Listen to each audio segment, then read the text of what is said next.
Hai guys, jumpa lagi dengan Madam Detektif. Semoga kalian dalam keadaan sehat dan bahagia. Episode kali ini Madam mengangkat kisah seorang psycho wanita yang menduduki peringkat nomor 1 dalam sejarah Korea Selatan. Pada tahun 2003 terjadi insiden di sebuah rumah sakit di Seoul, Korea Selatan. Jago merah mengamuk di rumah sakit yang cukup besar itu. Tentu saja suasananya kalang kabut karena banyak pasien yang kondisinya tidak memungkinkan untuk menyelamatkan diri. Beruntung mobil damkar segera datang dan api berhasil dipadamkan. Beberapa para medis dan pasien menderita luka akibat sengatan api, yang lain berhasil menyelamatkan diri. Polisi langsung datang ke TKP dan melakukan investigasi, apa penyebabnya. Dari CCTV terlihat seorang wanita cantik membawa cairan dan menyurutkan api, dan seketika si jago merah dengan cepat mengamuk. Tak lama wanita tersebut berhasil ditangkap. Dia adalah Lady Yom. Saat diinterogasi, dia menjawab bahwa dia melakukan perbuatannya tanpa sadar karena dalam keadaan mabuk setelah minum obat. Lalu polisi mengecek urinnya, ternyata tidak ada indikasi obat apapun dalam sistem tubuhnya, berarti dia bohong. Begitu ketahuan kebohongannya, dia berkelit dengan mengatakan bahwa obat yang diminum untuk menghilangkan racun, jadi bukan obat yang menyebabkan mabuk. Dengan santainya dia berbohong lagi. Karena tersangka sama sekali tidak menunjukkan rasa menyesal atas perbuatannya, polisi mencurigai kemungkinan dia seorang psycho. Karena penasaran, polisi melakukan serangkaian tes untuk membuktikan dugaan mereka. Maka Lady Yom menjalani tes tersebut. Ini adalah video ketika Lady Yom dites apakah dirinya seorang psycho. Dengan santai dan tanpa beban, dia menjawab pertanyaan yang diajukan kepadanya, namun wajahnya disembunyikan. Betapa kagetnya polisi ketika melihat hasilnya. 40 ciri-ciri seorang psycho masuk semua ke dalam dirinya, 100%.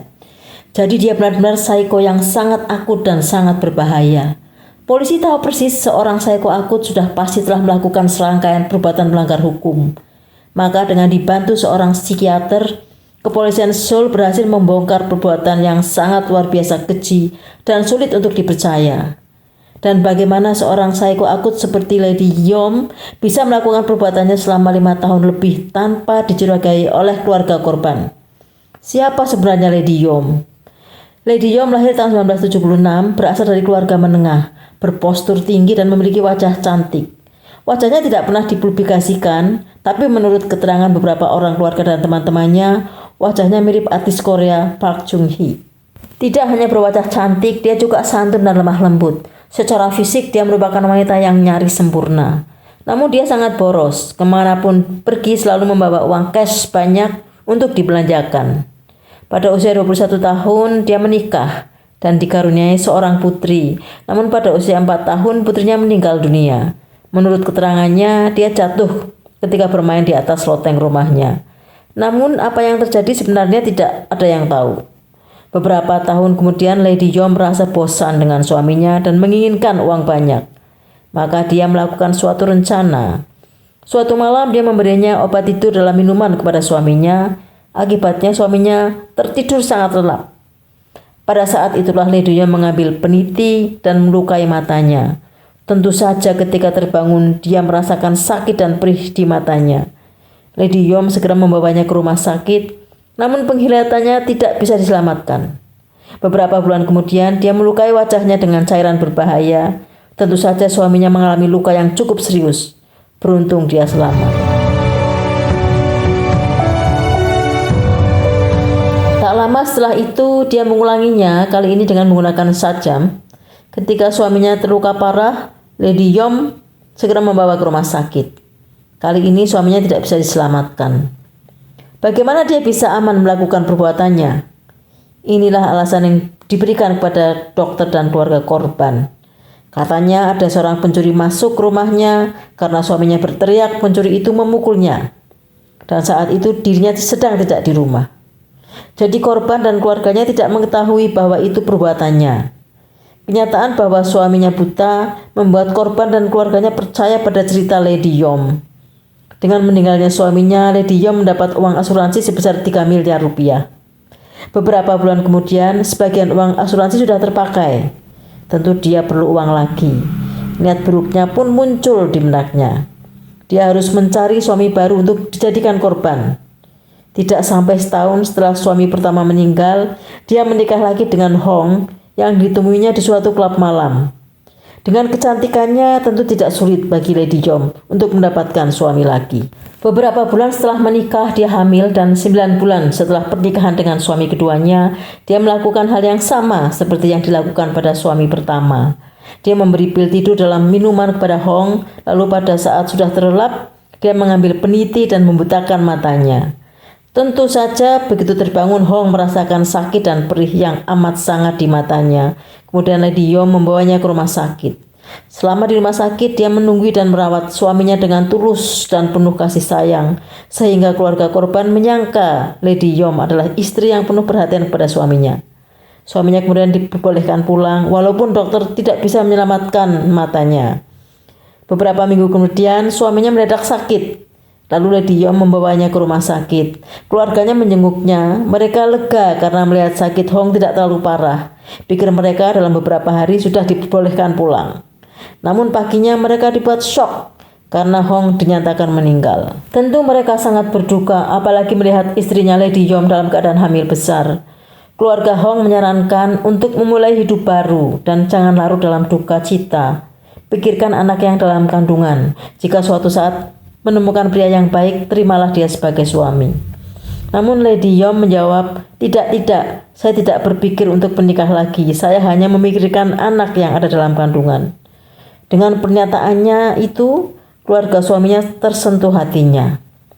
Beberapa hari setelah suaminya meninggal, Lady Yom mendapatkan asuransi yang jumlahnya cukup besar. Begitu mendapatkan uang, dia menghilang, meninggalkan keluarga suaminya. Tentu saja keluarga suaminya heran, mengapa tiba-tiba Lady Yom pergi tanpa pamit kepada mereka. Mereka syok dan sangat kecewa. Mereka sadar bahwa Lady Yom selama ini telah berbohong. Dia mengaku anak orang kaya akan mendapat warisan dari ibunya 15 miliar, kuliah di jurusan pendidikan dan seorang guru, sangat baik. Tapi pada akhirnya tingkah lakunya sangat membuat mereka kecewa. Sementara itu Lady Yom memulai hidup baru di tempat yang baru. Seperti biasa dia membelanjakan uangnya untuk bersenang-senang, shopping, minum-minum, pesta-pesta dan lain-lain. Dalam setahun uangnya ternyata habis, maka dia harus mencari korban berikutnya. Siapa kira-kira? Sungguh di luar akal sehat dan sulit dipercaya. Yang dijadikan korban berikutnya adalah ibu dan adik laki-lakinya. Kembali dia melakukan teknik yang sama. Dia membuatkan 2 minuman yang sudah diberi obat tidur untuk ibu dan adik laki-lakinya. Begitu mereka terlelap, Lady Yom menggunakan peniti untuk melukai mata mereka. Ketika mereka terjaga, tentu saja mereka merasakan sakit di matanya. Lady Yom membawa ibu dan adiknya ke rumah sakit. Di rumah sakit, tanpa sepengetahuan adiknya, diam-diam Lady Yom memberi racun pada makanannya. Beruntung adiknya selamat. Mengetahui adiknya selamat, Lady Yom sangat marah karena dia betul-betul menginginkan uang. Setelah itu, ibu dan adiknya diperbolehkan pulang dalam keadaan tunanetra. Dengan ibu dan adiknya tunanetra, dia berhasil mendapatkan asuransi yang cukup besar. Mengapa dia harus membuat ibu dan adiknya tunanetra? Karena klaim asuransi untuk cacat permanen dalam hal ini tunanetra atau meninggal atau rumah atau properti yang rusak akibat amukan jago merah, santunan yang didapatkan sangat tinggi. Maka strategi inilah yang dilakukan Lady Yom.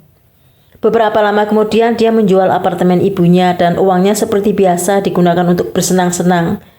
Tentu saja saudara-saudaranya marah karena dia menjual apartemen ibunya padahal ibunya dalam keadaan sakit. Dan mereka juga menanyakan uang penjualan apartemen tersebut. Karena terus ditanya soal uang, dia marah lalu menyurutkan api ke apartemen tempat tinggal saudara-saudaranya, maka api pun membesar. Beruntung mereka semua selamat. Karena apartemen ibunya dijual, dia tidak ada tempat tinggal. Lalu dia minta izin tinggal di tempat babysitternya yang juga temannya sendiri bernama O. Selama 1 bulan sampai mendapatkan apartemen baru yang akan dibelinya. Namun diam-diam dia sudah mengasuransikan rumah O. Setelah tinggal 1 bulan di sana, dia menyulutkan api di rumah O. Api pun membesar hingga kondisi rumah rusak berat. Sayang sekali suami O meninggal, sedangkan putrinya mengalami luka yang cukup parah. Namun O berhasil menyelamatkan diri. Kebaikan O dibalas dengan perbuatan tidak terpuji oleh Lady Yom. Setelah mendapat asuransi dari rumah babysitternya itu, dia pindah ke tempat yang baru. Total asuransi yang dia dapatkan akibat ibu dan adiknya tunanetra dan rumah babysitternya berjumlah 9 miliar rupiah. Suatu saat anaknya yang masih balita sakit. Karena uangnya sudah dihabiskan, dia tidak bisa membayar biaya pengobatan anaknya. Maka dia berpikir bagaimana cara mendapatkan uang. Dia melihat di rumah sakit ada keluarga pasien yang cukup kaya. Lalu Lady Yom mendekatinya dan mengajaknya berteman. Suatu saat ketika ada kesempatan, dia mencuri kartu kreditnya.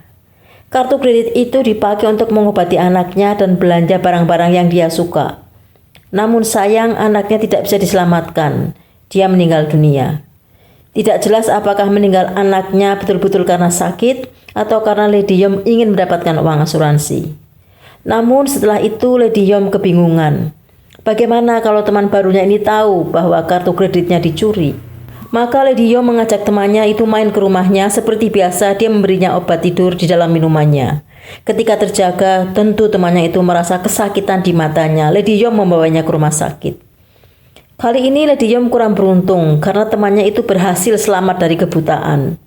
Tentu saja Lady Yom sangat bingung bagaimana cara menghindari teman barunya itu kalau tahu kartu kreditnya dia pakai. Satu-satunya jalan yang ada di pikirannya adalah memusnahkan rumah sakit tempat korban dirawat. Dengan demikian temannya itu tidak akan selamat dari amukan api. Maka dia pun melakukannya dan terjadilah insiden jago merah mengamuk di rumah sakit tersebut. Menurut psikiater yang menangani, Lady Yom mengalami borderline personality disorder atau gangguan kepribadian ambang yang mengakibatkan penderitanya memiliki emosi yang tidak stabil. Ditambah dengan psikoakut. Dan ini sangat membahayakan orang lain. Ada 40 kriteria perilaku seorang psiko. 3 yang umum dimiliki mereka adalah 1. Menggunakan kelebihan, juga kepintarannya berbohong untuk mendapatkan yang mereka inginkan dengan memanfaatkan orang-orang di sekitarnya.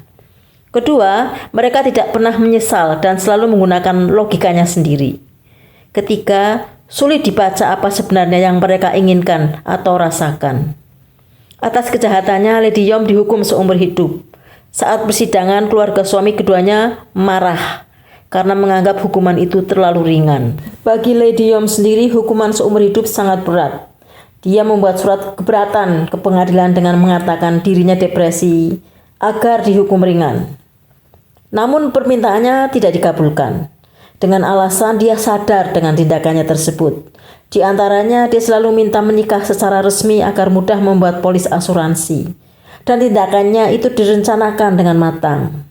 Seseorang yang mampu berpikir demikian jelas bukan depresi. Jadi alasan Lady Yom menikah dan mempunyai anak hanya untuk mendapatkan asuransi. Sekian dulu guys. Semoga kita bisa mengambil hikmah dari cerita ini. Sampai jumpa di kisah berikutnya. Dan terima kasih sudah menyaksikan.